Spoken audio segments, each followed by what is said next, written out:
So really, I just want to eat my way through Denver.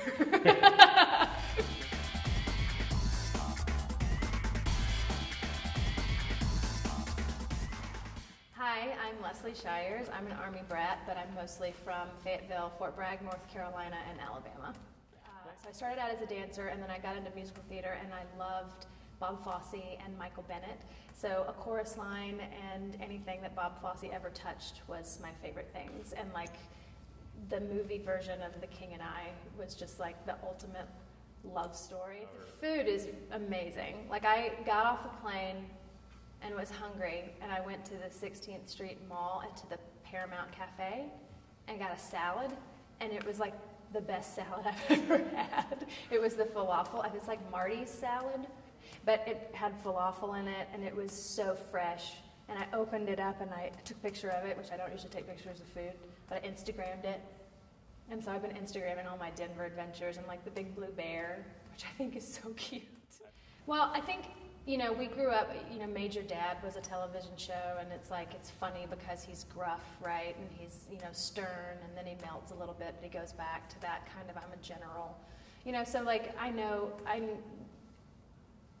that's the idea of it, but all of the men, like all of the men in my family are military, Special Forces, Green Beret, Special Ops, and have been forever.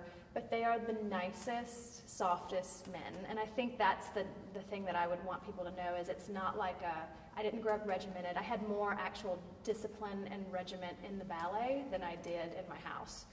Okay, so the first person I thought of when you started asking that question was Judi Dench. But then I'm also like, I don't know if I would be able to immediately get through a scene with Judi Dench because she's Judi Dench.